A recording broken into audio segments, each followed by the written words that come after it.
Welcome to Sunrise Presents Didi #1 Season 8, co-powered by Dabur Red Face, special partner Cucina Small Appliances. পাশে কেউ থাক বা না থাক, অনেকে চাক বা না চাক, দিদিরা থেমে নেই, দিদিরা পিছিয়ে থাকে না, দিদিরা এগিয়ে যায়, সাথে এগিয়ে যায় সমাজও। আজকে আমরা নতুন 4 জন দিদির এগিয়ে যাওয়ার গল্প শুনবো। ডেকে নেব সবাই।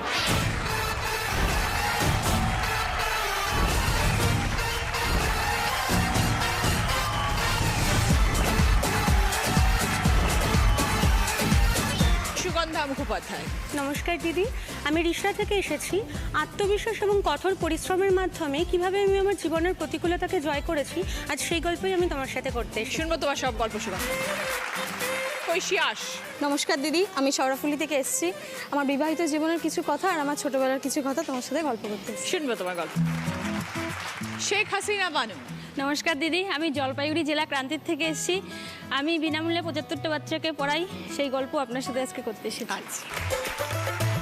অর্চনা মান্না। নমস্কার দিদি, আমি পশ্চিম মেদিনীপুর থেকে এসেছি। গ্রামের গৃহবধূ হয়ে নিজের চেষ্টায় কীভাবে গ্রামকে সোনার বাংলা করে তুলেছি সে কথা আপনাকে শেয়ার। ঠিক আছে, সবাইকে নিয়ে শুরু করছি আমাদের প্রথম রাউন্ডে খেলার সানরাইজ প্রেজেন্টস দিদি নির্বাচনে। এই রাউন্ডে যিনি হাই স্কোর হবেন তিনি পেয়ে যাবেন সানরাইজের তরফ থেকে 5 কেজির মাস্টার্ড অয়েল। সুগন্ধার সাথে প্রথমে একটু কথা বলবো। আত্মবিশ্বাসের সাথে তুমি প্রতিকূলতাকে কাটিয়ে উঠেছো, কি ঘটেছিল? আমি ছোটবেলা থেকে খুব একটা সচ্ছল পরিবারে বড় হয়ে ওঠেনি। আমি মা বাবার একমাত্র সন্তান। ছোটবেলা থেকে আর 5 জন বাচ্চার মতনই আমি গান শিখতে, ছবি আঁকতে ইত্যাদি করতে ভালোবাসতাম এবং তার সঙ্গে ভালোবাসতাম পড়াশোনা করতে। এইভাবে এগোতে এগোতে আমি গ্র্যাজুয়েশন কমপ্লিট করি এবং যখন মাস্টার্স করছি তো তখন আমার এমএসসির পরীক্ষার যখন ফাইনাল পরীক্ষা, তো সেই সময় আমার জাস্ট পরীক্ষা শুরু হওয়ার আগের দিন আমার বাবা এমন অসুস্থ হয়ে পড়লেন যে তাকে হসপিটালাইজড করতে হলো এবং তখন তার ধরা পড়েছিল ম্যালিগন্যান্ট ম্যালেরিয়া, একদম ফাইনাল স্টেজ। যখন তাকে হসপিটালাইজ না করলে তিনি হয়তো এক্সপায়ার করে যেতেন। তো সেই অবস্থাতে আমাকে ডিসাইড করতে হয়েছিল আমি কি পরীক্ষা দেবো নাকি আমি বাবাকে বাঁচাবো। বাবা একজন প্রাইভেট ফার্মে চাকরি করতেন এবং যেহেতু খুব একটা সচ্ছল পরিবার থেকে আমরা বিলং করি না, সেই হিসেবে আমাদের মানিটারি সাপোর্ট খুব একটা ভালো ছিল না। তো বাবাকে ওইভাবে বাঁচাবার জন্য আমাকে তখন পড়াশোনাটা কন্টিনিউ করতেই হতো। তো তার জন্য আমার মনে আছে আমার পরীক্ষা শুরু হওয়ার আগের দিন, যেখানে আমার বাড়িতে বসে পড়াশোনা করার সময় আমি রাত্রিবেলা 2:30 পৌনে 3টার সময় অ্যাম্বুলেন্সে মাকে নিয়ে, শুধুমাত্র আমার আর কোনো সাপোর্ট সেভাবে ছিল না, আমি নোটস নিয়ে পড়তে পড়তে গেছিলাম হসপিটালে, বাবাকে অ্যাডমিট করেছি। গোটা রাত জেগে পরের দিন সকালে আমি গিয়ে পরীক্ষা দিয়েছি এবং সেই এমএসসি পরীক্ষাতে আমি ফার্স্ট ক্লাস পেয়েছিলাম।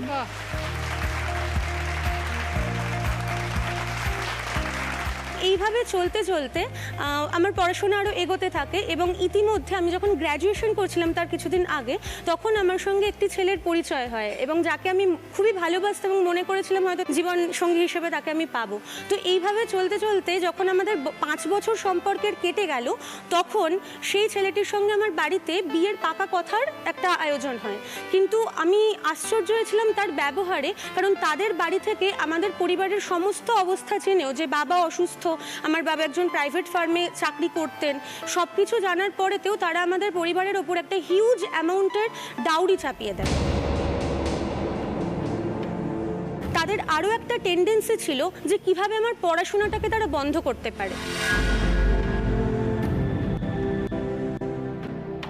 5 বছরের সম্পর্কে তাকে বুঝতে পারোনি? সত্যি পারিনি, কারণ আমাদের দুই বাড়ির মধ্যে এমন একটা সম্পর্ক ছিল যেখানে সব কিছু মনে হয়েছিল ঠিক আছে এবং এটা একটা পরিণতি পেতে পারে। কিন্তু সেই অবস্থাতে দাঁড়িয়েও আমি এক্সপেক্ট করেছিলাম যে ছেলের বাবা মা যাই বলুক না কেন, এবং এখানে আমি একটা কথা উল্লেখ করি, ছেলের বাবা কিন্তু বাই প্রফেশন প্রফেসর ছিলেন একজন কলেজের, এবং সেখানে দাঁড়িয়ে সেই ছেলেটিও কিন্তু নিজে এতদিনকার সম্পর্ককে জাস্ট ইগনোর করে গিয়ে মা বাবাকে সাপোর্ট করলো যে না, সে এটাই চায়, তার বাড়ির লোক যা চায় সেও তাই চায়। ছেলেটি পরবর্তীকালে পোস্ট ডক্টরেট করার জন্য, মানে এতটাই শিক্ষিত পরিবার তারা, পোস্ট ডক্টরেট করার জন্য সে ইউএসএ চলে যায়। আমি তখন পিএইচডিতে এনরোল করেছি। সেই সময় তার বক্তব্য ছিল তুমি পিএইচডি ছেড়ে আমার কাছে চলে এসো, গৃহবধূ হয়ে থাকো। তো মানে তারা প্রত্যেক ক্ষেপেই আমার পড়াশোনাকে বন্ধ করার চেষ্টা করেছে, কিন্তু আমার মনের জোরে আমি কখনোই আমার পড়াশোনাকে বন্ধ করতে দিইনি। আমি গ্র্যাজুয়েশন কমপ্লিট করেছি, মাস্টার্স কমপ্লিট করেছি, বিএড কমপ্লিট করেছি। আজকে আমার পিএইচডি এনরোলমেন্টের 5 বছর হয়ে গেছে। আমি হয়তো এই পুজোর মধ্যে সাবমিট করে দেবো আমার ফাইনাল থিসিস। এবং আরও একটা কথা, আমি একটা স্কুলেও এখন পড়াই। বাহ, very good, you are achieving lot. আমি একটা মেসেজ প্রত্যেক মেয়েকে দিতে চাই যে যে কোনো মুহূর্তে যে কোনো পরিস্থিতি আসুক না কেন, কখনোই তুমি তোমার এডুকেশন, বিদ্যা এই জিনিসটাকে ছেড়ো না। কারণ এইটা পরবর্তীকালে যেমন তোমার শিরদাঁড়ার জোরটা বাড়াবে, প্যারালালি তোমার হাতিয়ার হিসেবেও তোমাকে লড়তে সাহায্য করবে, যেটা আমাকে করেছে। অ্যাবসলিউট। তারপর সেই সম্পর্কটা কি হলো? এখন যদি সে সেই সম্পর্ককে স্বীকার করে না, এবং আমিও এটাই ডিটারমাইন করেছি আমি ভবিষ্যতে আরও পড়াশোনা নিয়ে এগোবো, আমি রিসার্চের দিকে যেতে চাই। যদি ঠাকুর আশীর্বাদ করেন আমি কলেজেও পড়াতে চাই বা পোস্টডকের জন্য বাইরে যেতে চাই, তবে কোনো কিছুর পরিপ্রেক্ষিতেই আমি আমার এডুকেশনকে স্যাক্রিফাইস করতে রাজি নই। এখন তো ধরো পণপ্রথার বিরুদ্ধে তো অনেক আইন আছে, কোর্টে কেস করা যায়, সেরকম তোমরা কিছু তখন ভাবোনি? দিদি আমি একটা লিগ্যাল স্টেপ নিয়েছি, এটা এখন রানিং, আমি চালাচ্ছি জিনিসটা, এখন দেখা যাক। আমার একার ওপরেই পুরোটা। এখন তুমি আশীর্বাদ করো যাতে আমি ন্যায় বিচারটা পাই, যাতে একদম। আমি আমার যে প্রতিবাদটা করেছি এই এত টানা পড়ে ইত্যাদির মধ্যে, আমি 6 মাস আগে আমি আমার বাবাকে হারিয়েছি। বাবা তোমার শো দেখতে এত ভালোবাসতেন, আজকে আমি এখানে এসেছি বাবা হয়তো সব থেকে বেশি খুশি হতেন। আমি আসার আগে বাবার ছবিতে বলে এসেছি আমি যাচ্ছি দিদির কাছে শো করতে। তুমি পুরো সংসারে হাল ধরে রেখেছো এখন? হ্যাঁ একদমই তাই, আমার যেটুকু সামর্থ্য আমি সেইভাবে এখন চালাচ্ছি, কিন্তু আমি কোনো মতেই আমি আমার পড়াশোনাকেও বন্ধ সব করি। থেকে বড় কথা হচ্ছে সেটাই, তুমি ভেঙে পড়োনি, এত বছরের সম্পর্ক তারপরেও তুমি ভেঙে পড়োনি এবং নিজের পায়ে দাঁড়িয়েছো এবং লড়ছো এবং নিজেকে প্রমাণ করছো প্রতিনিয়ত প্রতি মুহূর্তে। ভালো দিন আসবে সুগন্ধা, খারাপ দিনের পরে সবসময় ভালো দিন আসে। তুমি আশীর্বাদ করো দিদি, থ্যাংক ইউ সো মাচ। ভালো থেকো। এবার দেখবো সকলের জন্য কি খেলা আসছে।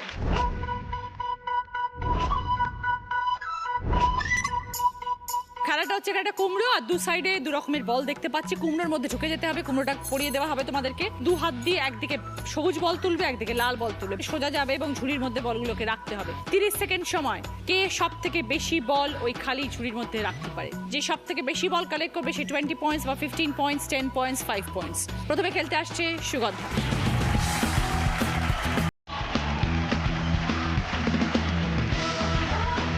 চলো স্টার্ট, গো।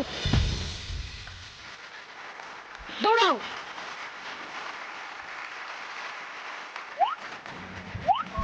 দৌড়ে আসো।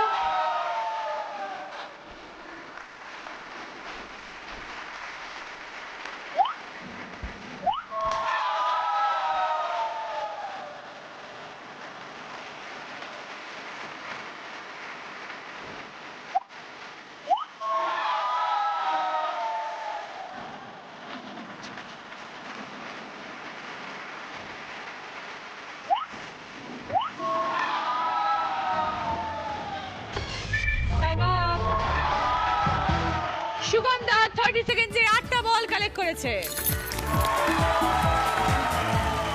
অর্চনা, নমস্কার দিদি। তোমার গল্পটা শুনি। আমরা 4 ভাই 4 বোন, বাড়ির ছোট মেয়ে, 3 দাদা 3 দিদি, মানে বিশাল আমি আদরের ভাবে মানুষ হয়েছি। কিন্তু উচ্চ মাধ্যমিক পরীক্ষা দিয়েছি, পরীক্ষার 1 মাস পরে আমার সম্বন্ধ হলো, ভালো ছেলে তোমাকে বিয়ে করতে হবে। আমি কেন একটু পড়ি না, বলে না ভালো ছেলে পেয়ে গেছি, দিয়ে দাও। 2 ভাই 2 বোন, বাবা হাই স্কুলের মাস্টার আর আমার হাজব্যান্ড সরকারি চাকরি করে, তুমি বিয়ে করে ফেলো। বাবা মায়ের মতে বিয়ে করে ফেললাম। বিয়ের পর গিয়ে দিদি দেখলাম বিদ্যুতের আলো নেই, ঘরে জল নেই, নিজস্ব কোনো জল নেই। আমি ঘরে শুনে কি গো তোমরা কি দেখে দিলে? না দেখে বিয়ে দিল? শুধু ছেলে দেখে আর ছেলের বাড়ি ঘর দেখে, যাতায়াতেরও খুব কষ্টকর দিদি। তমলুক থেকে কোলাঘাট, কোলাঘাট থেকে যশার, যশার থেকে নৌকো পেরিয়ে শিবরা, শিবরা থেকে আবার খুঁজে খুঁজে পাত্র পেয়েছে। হ্যাঁ শুধু বনেদি বংশ, ছেলে ভালো। তো বনদি বাড়িতে আলো নেই? না, সবাই শহরে এসে আমার ভাগ্য। কিরম বনদি বাড়ি?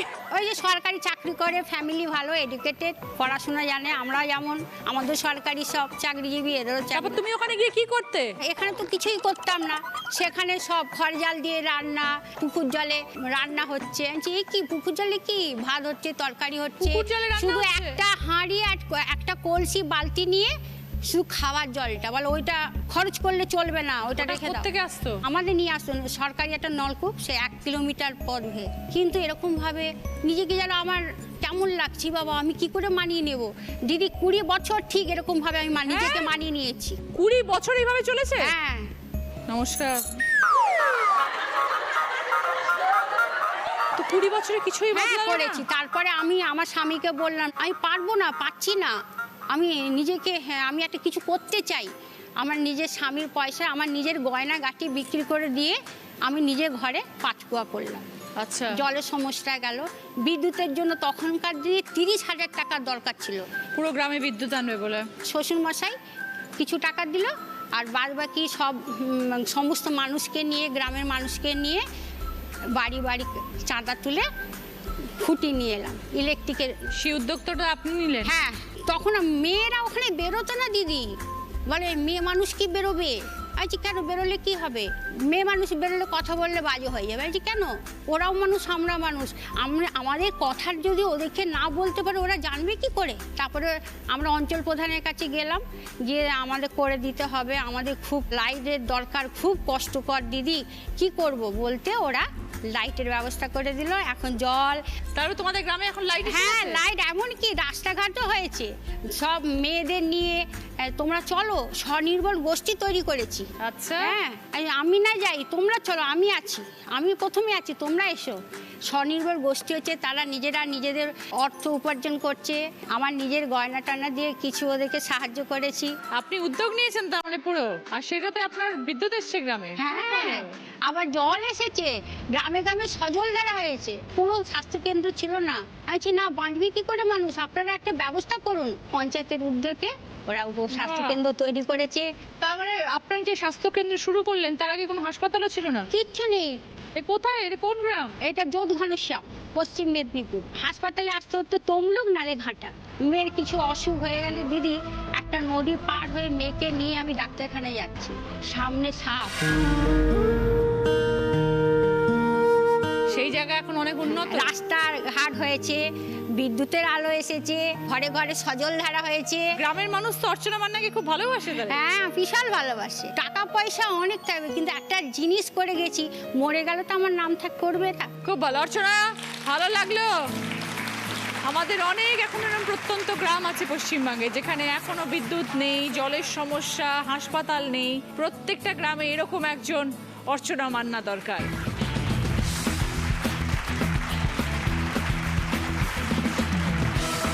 ভালো থেকে অর্চনা দি।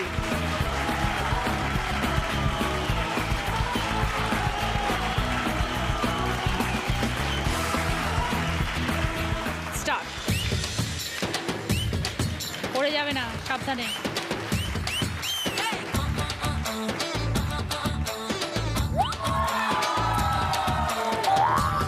যা,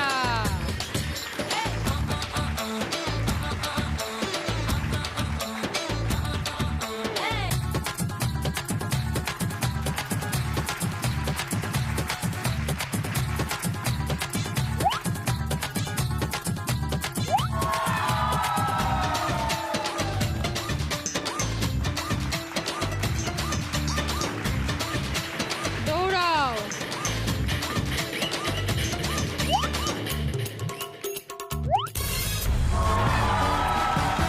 অর্চনা দি 30 সেকেন্ডে 5টা বল কালেক্ট করেছে।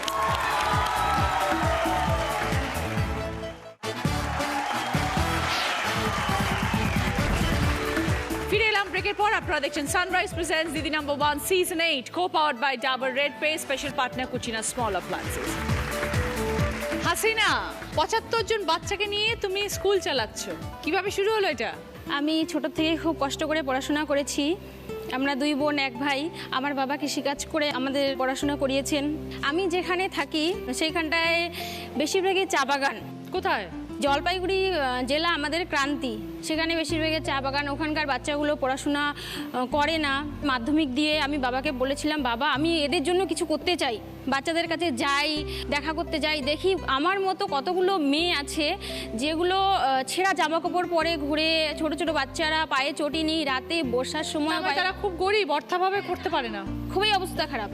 তারপরে আমি জলপাইগুড়ির থেকে বিভিন্ন জায়গায় কাপড়, জামা কাপড় কালেক্ট করে ওনাদের জন্য জামা কাপড় দেই। তো লোকজনকে কি বললেই তোমাকে দিয়ে দিতে সবাই? জলপাইগুড়ির থেকে যে এনজিওগুলো আছে ওনারা খুবই হেল্প করেন, খুবই ভালোবাসেন আমাকে। তো তুমি কি একাই ছিলে এই উদ্যোগ নিয়ে কাজ করতে? না, আমার বাবা আছেন। আমার বাবা ছাড়া আমি এই কাজ করতে পারতাম না।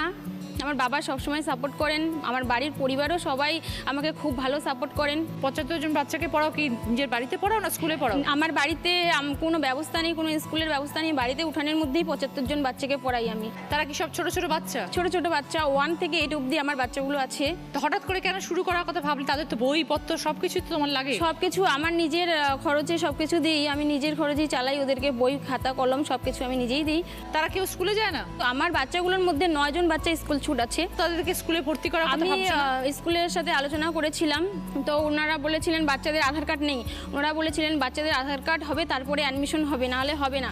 কিন্তু বাড়ির বাচ্চাগুলোর যে বাবা মা আছে, গার্জিয়ান আছেন, তারা কোনো মতে শুনতে চান না, পড়াশোনা করবে। আমি বলি ওদেরকে যে পড়াশোনা করলে বাচ্চাগুলো ভালো হবে, কিন্তু করে না কেন? মা করাতে চায় না কেন? ওনারা শুধু একটাই ভাবেন যে আমরা চা বাগানে কাজ করব, এরকম করেই খাবো, কাজ করেই খাবো, অন্য কিছু আমাদের আর লাগে না। তুমি আজ কতদিন হলো এই কাজটা শুরু করেছো? আমি 4 বছর থেকে করছি এই কাজ। আমার যতদিন জীবন আছে আমি করেই যাব। 75 জন স্টুডেন্ট, তো অর্থেরও প্রয়োজন তাদেরকে পড়াতে গেলে। অবশ্যই অর্থের প্রয়োজন, কিন্তু পাও কোত্থেকে? পড়াশোনা করছি, সেই পড়াশোনা বাবা আমাকে যে টিফিনের টাকা দেয় সেই টাকা আমি রেখে দিই, আমি নিজে টিফিন খাই না, সেই টাকার থেকেই আমি চালাচ্ছি আপাতত। তো তুমি একাই শুধু পড়াও না, তোমার সাথে অন্য কেউ আছে যারা ওদের হ্যাঁ, পড়ায়? 6 জন টিচার আছেন, ওনারাও বিনামূল্যেই পড়ান। তারা সবাই তোমার বাড়িতে এসে পড়ায়? বাড়িতে এসে পড়ান ওনারাও। শুরুটা যখন করেছিলে কজনকে নিয়ে শুরু করেছিলে? 2 জনের থেকে শুরু করেছি। বাগানের বাচ্চা পড়াশোনা করতে চায় না, ওদেরকে আমি অনেক লোভ দিয়ে অনেক ইয়ে করেই পড়াশোনা করিয়েছি। কি বলতে? ওদের শুধু খাবারের লোভ, চকলেট বা অন্য কিছু খাবারের লোভ দিলে ওরা চলে আসে।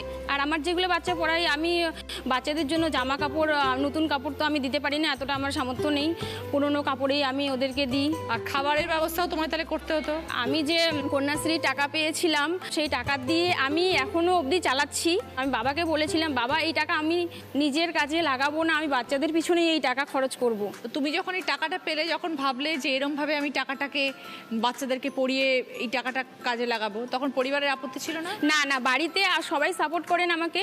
বাড়িতে মা বাবা, আমার ভাই বোন থেকে সবাই আমাকে খুব সাপোর্ট করেন এই কাজে, খুবই ওরা আনন্দিত। টাকা শেষ হয়ে গেলে কি করবে? জানি না এখন কি করব, কোনো মতেই আমি ছাড়বো না। আমার মূল উদ্দেশ্য হচ্ছে বাগানের প্রতিটা বাড়িতে বাড়িতে শিক্ষার আলো পৌঁছে দেওয়া। যে উদ্যোগটা নিয়েছো সেটা খুবই ভালো। যেই টাকা দিয়ে মেয়েরা তাদের ভবিষ্যতের কথা ভাবে, তুমি সেই টাকা দিয়ে অন্যদের ভবিষ্যতের কথা ভেবেছো, বাচ্চাদের দাঁড় করাচ্ছ। আর এমন বাচ্চাদের পাশে তুমি রয়েছো যারা খেতে পায় না প্রত্যেক দিন, এবং এত কষ্ট, এত দরিদ্রের মধ্যে তারা রয়েছে। খুব ভালো হাসিনা, এইভাবে জীবনে এগো।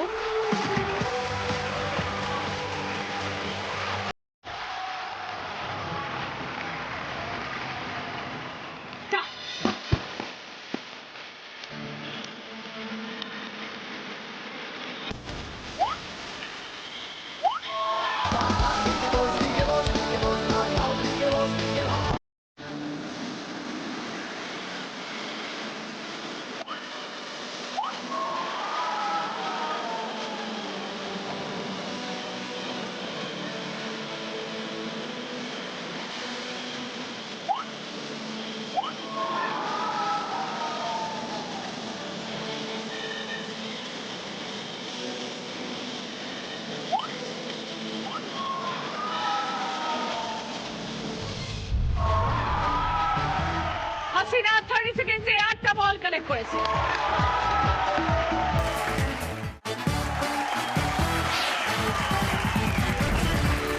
ফিরে এলাম ব্রেকের পর। আপনারা দেখছেন sunrise presents Didi number 1 season 8, co-powered by Dabur Red Paste, special partner Kutchina small appliances. ঐশীর সাথে এবার কথা বলবো। বলো ঐশী। নমস্কার দিদি, আমরা এক ভাই এক বোন, খুব সকাল্লাদে মানুষ হয়েছি। বাবা আমাদের খুব সকাল্লাদে মানুষ করেছে। বাবা সরকারি চাকরি করতেন। তো ক্লাস 10-এ আমি একটা ছেলেকে ভালোবেসে ফেলি। তো 12-এর পর, মানে রেজাল্ট বেরোনোর পর, আমি তার সাথে পালিয়ে বিয়ে করি। তারপর আমি তার সাথে সুখে সংসার করি, দিয়ে বাবা মা মেনে নেয় না। বাবা খুব ইমোশনাল ব্রেকডাউন হয়ে গেছিলেন, মানে শরীরটা দিন দিন খারাপ হয়ে যাচ্ছিল। কেন মেনে নেওয়ার কারণটা? তখন ওরও বয়সটা কম, আর তখন ও কিছু করে না। আচ্ছা, সেই আর আমি তখন স্টুডেন্ট। আমি যেহেতু পড়াশোনায় খুব ভালো ছিল, বাবা ভাবতো যে পড়াশোনাটা হয়তো নষ্ট হয়ে যাবে। বাবা মাকে রিকোয়েস্ট করি, দিয়ে অনেক দিন পর বাবা মা মেনেও নেয়, বড় করে অনুষ্ঠান করে রিসেপশন করে আমার। আস্তে আস্তে ঠিক হতে থাকে সব। আমি কলেজে অ্যাডমিশন নিই, আস্তে আস্তে এরম ঠিক করে জীবন কাটাতে থাকি, পড়াশোনার মধ্যেই থাকি। আমার শাশুড়ি মাও খুব ভালো, মানে আমাকে কোনো কাজই এখনও পর্যন্ত করতে দেয় না। আর সব দিক দিয়ে হেল্প করে, মানে বাড়িতে আসা যাওয়ার মানে কোনো বাধা নেই, যখন খুশি বেরোতে পারি, যা খুশি জামা কাপড় পরতে পারি, যখন ইচ্ছা ঘুম থেকে উঠতে পারি, সেসবে কোনো বাধা নেই। পুরো নিজের বাড়ির মতন। পুরোটাই, রান্না বান্না কিছুটাই আমাকে এখনো করতে দেয় না, সবই নিজে করে। কতদিন হলো বিয়ে হয়েছে? 3 বছর হয়ে গেছে। গ্র্যাজুয়েশন আমি কমপ্লিট করেছি, আমি বিকম অনার্স নিয়ে পড়েছি। করার পর বাবা হঠাৎ মে মাসে মারা যান, মানে সিভিয়ার হার্ট অ্যাটাকে।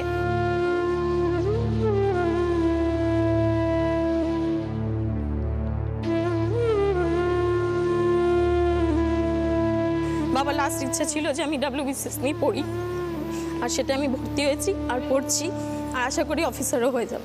বাহ, খুব ভালো। শ্বশুরবাড়ি নিয়ে ভালো সংসার করছো ঐশী? হ্যাঁ, বর ভালো? সবাই আমায় খুব ভালোবাসে, সবাই জাস্ট একটা ফ্রেন্ডের মতন সবাই। হাজবেন্ড কি করেন? হাজবেন্ড ফিজিওথেরাপি এখন করছে, মেডিকেল লাইনে কাজ করছে। তা শাশুড়ি মা তো তোমাকে এত আদরে রেখে, তাই জন্য কি এরকম ফুলে যাচ্ছ? ছোট থেকেই আমি এরকম। বাবা মা খুব আদর করে সারাক্ষণ খাওয়াতো না, এখন শাশুড়ি মা খাওয়াচ্ছেন। তাহলে সংসারে কোন কাজটা তুমি করো? প্রথমত তো আমি সময় পাই না, সকালে পড়াশোনা থাকে, তারপর টিউশনও পড়াই এখন, তারপর যেটুকু সময় পাই টুকটাক সকালে রান্না করি, সবাই খাওয়াই। কি কি রান্না করতে পারো? চাইনিজ রান্না করতে পারি, তারপর মাংস করতে পারি। অর্ধেকটা তুমি খাও, বাকি অর্ধেকটা সবাই খায়। হ্যাঁ, না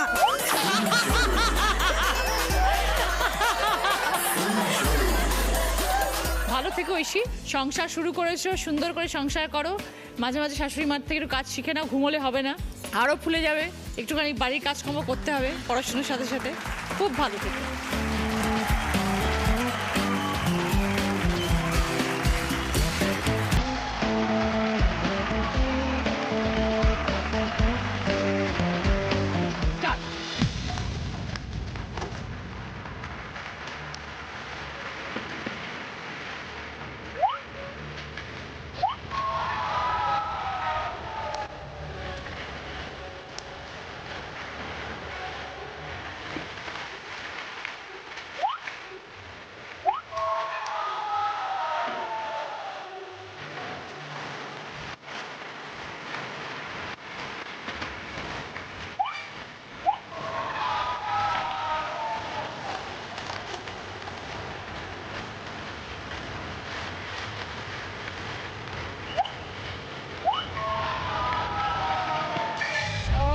ভেরি গুড। ঐশী 30 সেকেন্ডে 8টা বল কালেক্ট করেছে। ফার্স্ট রাউন্ডের স্কোর, এই রাউন্ডে ফার্স্ট পজিশনে আছে 3 জন, সুগন্ধা, ঐশী এবং হাসিনা, 3 জনেই 20 পয়েন্টস। সেকেন্ড পজিশনে আছে অর্চনাদি, 15 পয়েন্টস। কি গিফট আছে বলছি, দেখো এখানে রয়েছে multipurpose cabinet, micro oven, iron plus iron table, thermo flask এবং বেতের সোফা। সুগন্ধার পছন্দ মাইক্রো ওভেন, ঐশীর পছন্দ বেতের সোফা, হাসিনার পছন্দ থার্মো ফ্লাস্ক, অর্চনাদির পছন্দ মাল্টিপারপাস ক্যাবিনেট। সকলের জন্য সানরাইজের তরফ থেকে 5 litre mustard oil. Bhadreswar Lalbaba রাইসের তরফ থেকে বাসমতি চাল সকলের জন্য।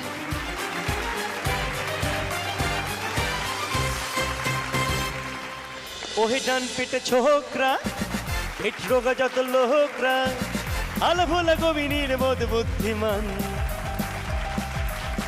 ওহে সিরিয়াস নে আর চোখে নাচে, যদি ভালো লাগে আমাদের দলে ভিড়ে যান। গান ভালোবেসে গান, গান ভালোবেসে গান, গান ভালোবেসে গান, গান ভালোবেসে গান, গান ভালোবেসে গান, এই গান ভালোবেসে গান, হো গান ভালোবেসে গান, গান ভালোবেসে গান।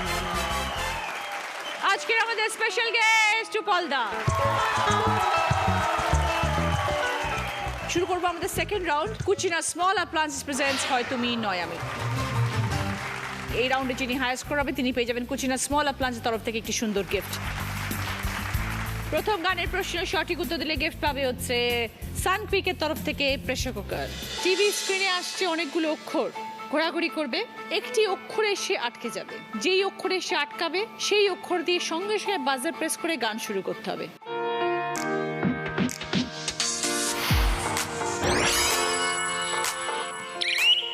সুগন্ধা। আমাদের ছুটি ছুটি চল নেব লুটি ওই আনন্দ ঝর্ণা। 5 পয়েন্টস। আমাদের ছুটি ছুটি চল নেব। সঙ্গে সানক্রিকের তরফ থেকে প্রেসার কুকার।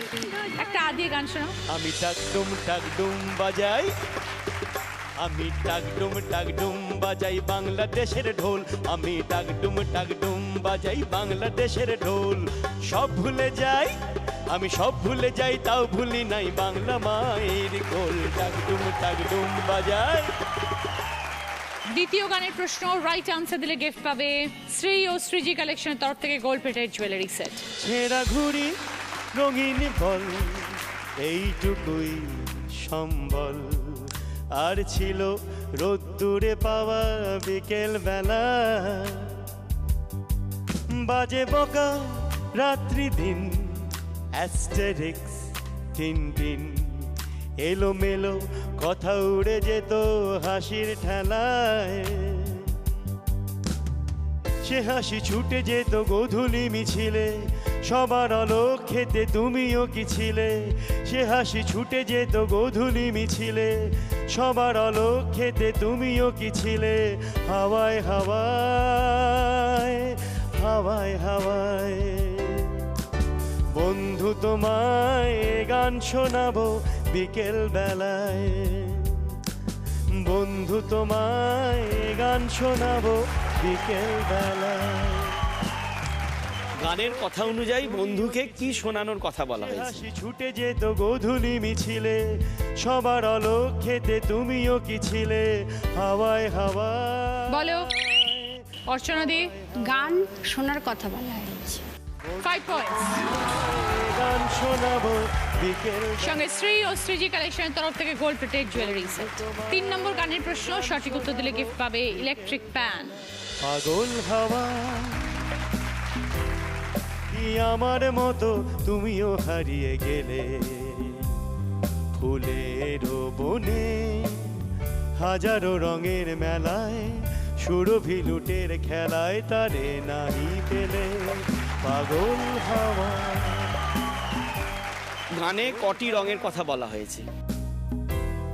কি আমার মতো তুমিও হারিয়ে গেলে, ফুলের বলো সুগন্ধা। হাজার রঙের কথা বলা হয়েছে। 5 পয়েন্টস। হাজারো রঙের মেলায়। সঙ্গে ইলেকট্রিক প্যান। 4 নম্বর গানের প্রশ্ন, সঠিক উত্তর দিলে গিফট পাবে স্যালিকলের তরফ থেকে ডিনার সেট ও গিফট হ্যাম্পার। একটা ছবি এসছে, মেঘের ছবি। এমন একটি গান গাইতে হবে যার মধ্যে মেঘ শব্দটি আছে। বলো সুগন্ধা। মেঘের কোলে রোদ এসেছে, বাদল গেছে টুটি, আহা হা হা হা। একদম 5 পয়েন্টস। সঙ্গে স্যালিকলের তরফ থেকে ডিনার সেট এবং গিফট হ্যাম্পার। দাদা একটা গান শুনি দাও। আমি একটা অন্য গান শোনাই।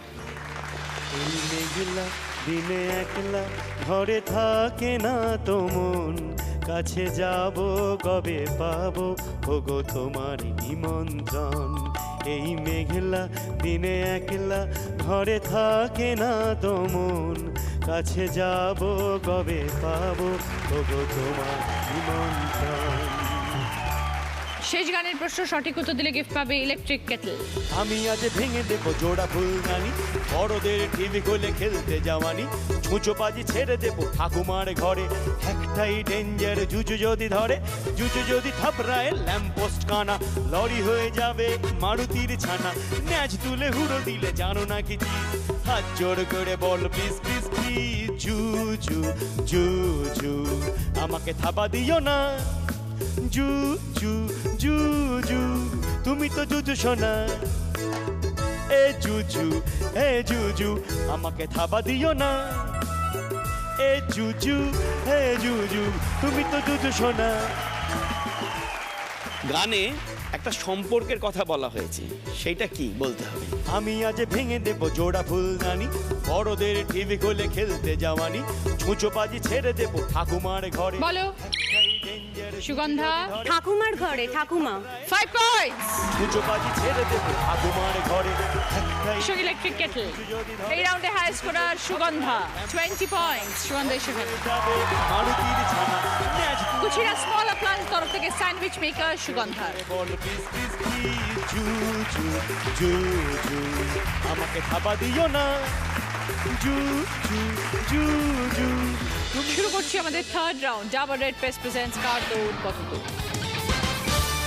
এই রাউন্ডে মোট 8টা প্রশ্ন, বাজার প্রেস করে প্রশ্নের উত্তর দেবে। পাস কোয়েশ্চেন, পারলে 2 পয়েন্টস, নাহলে বাকি 3 জনের কাছে পাস হবে। প্রথম প্রশ্ন, সোনা ঘষে পরীক্ষা করার পাথরকে কি বলে? সোনা ঘষে পরীক্ষা করার পাথরকে কি বলে?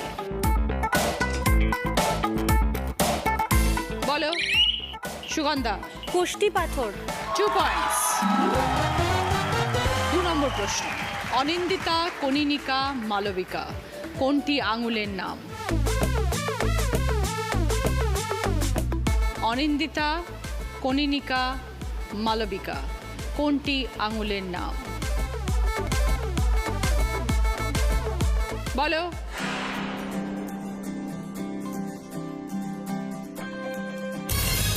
উত্তরটা হচ্ছে কনিনিকা। এই কেড়ে আঙুলটা, এটাকে আমরা বলি কনিনিকা। 3 নম্বর প্রশ্ন, একটি ফুলের নাম বলো যা এক ধরনের কলার নাম। একটি ফুলের নাম বলো যা এক ধরনের কলার নাম। বলো সুগন্ধা। চাপা। 2 পয়েন্টস। 4 নম্বর প্রশ্ন, পশ্চিমবাংলার একমাত্র কোন জেলা একটি নদীর নাম? পশ্চিমবাংলার একমাত্র কোন জেলা একটি নদীর নাম?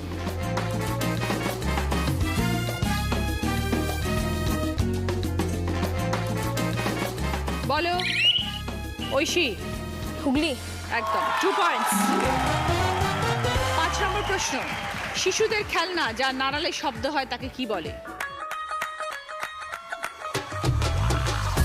শিশুদের খেলনা যা নাড়ালে শব্দ হয় তাকে কি বলে? বলো ঐশী। ঝুমঝুমি। 2 পয়েন্টস।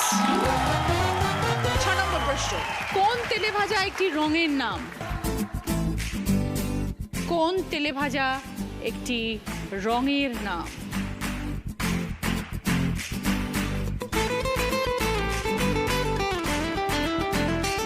বলো সুগন্ধা। বেগুনি। একদম। 2 পয়েন্টস। কোন লেখার জিনিস দুবার বলার সঙ্গে জিনিসের উজ্জ্বলতার সম্পর্ক আছে?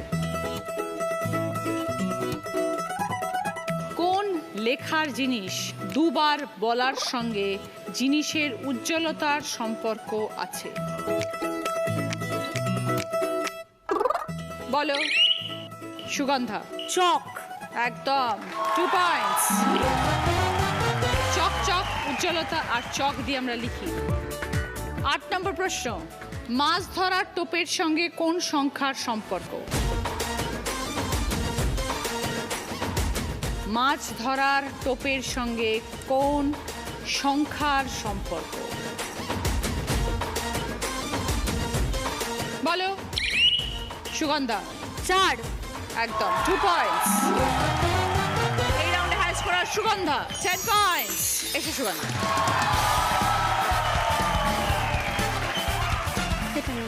ওকে, সুগন্ধা পছন্দ স্টিলের ক্যাসারোলের সেট। সেকেন্ড পজিশনে আছে ঐশী 4 পয়েন্টস।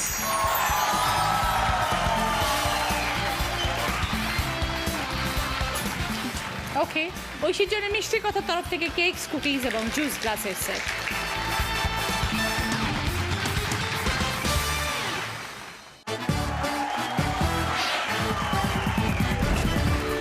ফিরে এলাম ব্রেকের পর। শুরু করছি আমাদের শেষ রাউন্ড, বুদ্ধিতে বাজিমাত।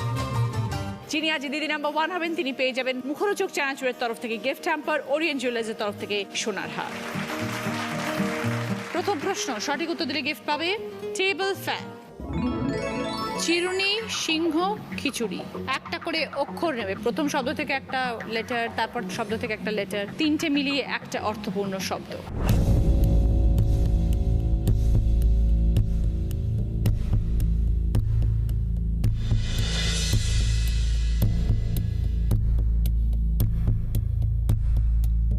এবার বলো সুগন্ধা।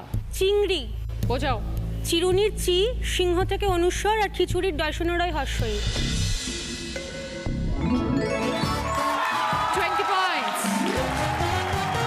Table fan. দ্বিতীয় প্রশ্ন সঠিক উত্তর দিলে গিফট পাবে আরিয়ান কালেকশনের তরফ থেকে গোল্ড প্লেটেড জুয়েলারি সেট।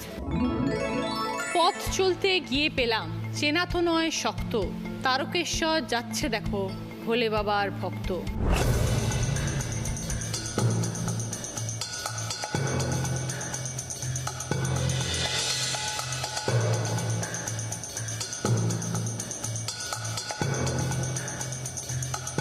এবার বলো সুগন্ধা। বাঁক। বোঝাও।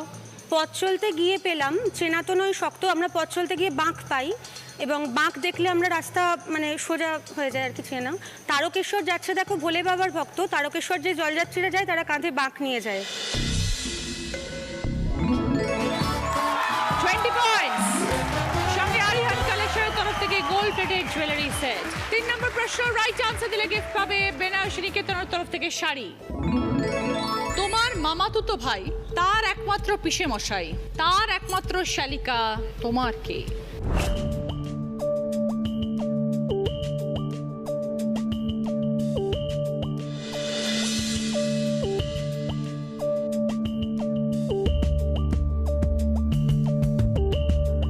এবার বলো সুগন্ধা।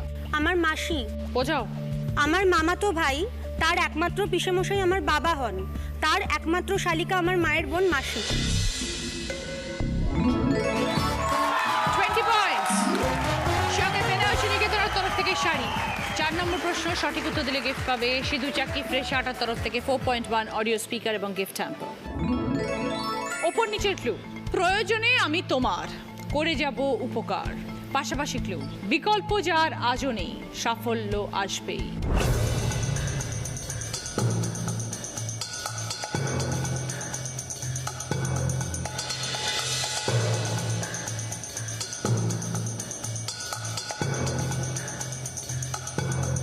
এবার বলো সুগন্ধা।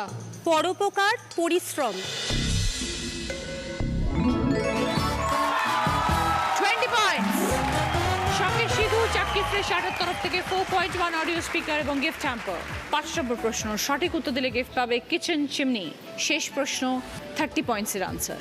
পারলে, ভুল করলে -20, দ্বিতীয় সুযোগে খেললে +20, ভুল করলে -10। ছবিটা ক্লু, শূন্যস্থান পূরণ করো। 3টে শব্দে উত্তর। বর্গে জয়কার আছে আর 6 ওকার আছে। চন্দ্রবিন্দু।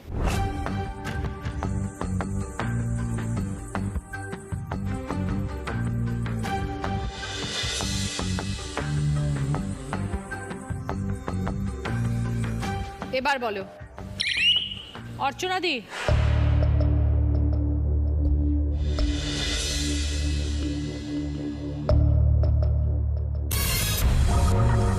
Time up. -20। আজও হয়েছে।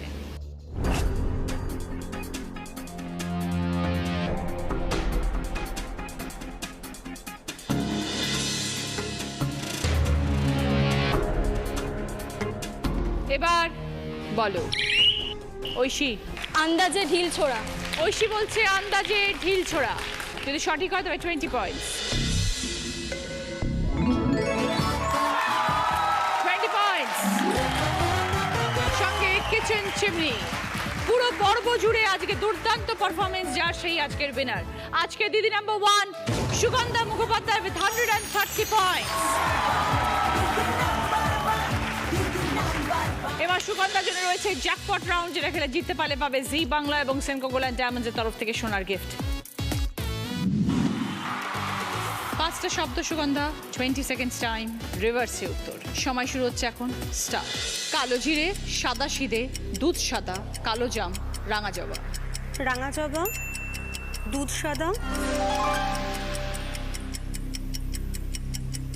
সাদা জিরে, কালো কালো জিরে, কালো কি একটা ছিল, আর প্রথমটা ছিল কালো জাম। রাঙা জবার পরে কালো জাম, তারপরে দুধ সাদা, তারপরে সাদা সিদে, তারপরে ছিল কালো জিরে। মেমেন্টো তোমার, এটা তোমার ঐশী, এটা অর্চনাদির, উইনারের ট্রফি সুগন্ধার। দিদি নাম্বার ওয়ানের ব্যাজ, দিদি নাম্বার ওয়ানের স্যাশ, ওরিয়েন্ট জুয়েলার্সের তরফ থেকে সোনার হার। ওরিয়েন্ট জুয়েলার্স শুধুই হলমার্ক। মুখরোচক চানাচুরের তরফ থেকে গিফট হ্যাম্পার, মিয়া অমরের তরফ থেকে দিদি নাম্বার ওয়ান কেক, মিয়া অমরের তরফ থেকে সকলের জন্য গিফট হ্যাম্পার।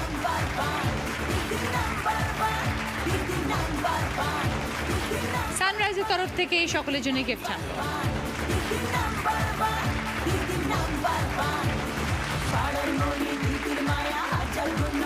বাঞ্ছারামের তরফ থেকে মিষ্টির গিফট হ্যাম্পার, মিষ্টি মানেই বাঞ্ছারাম।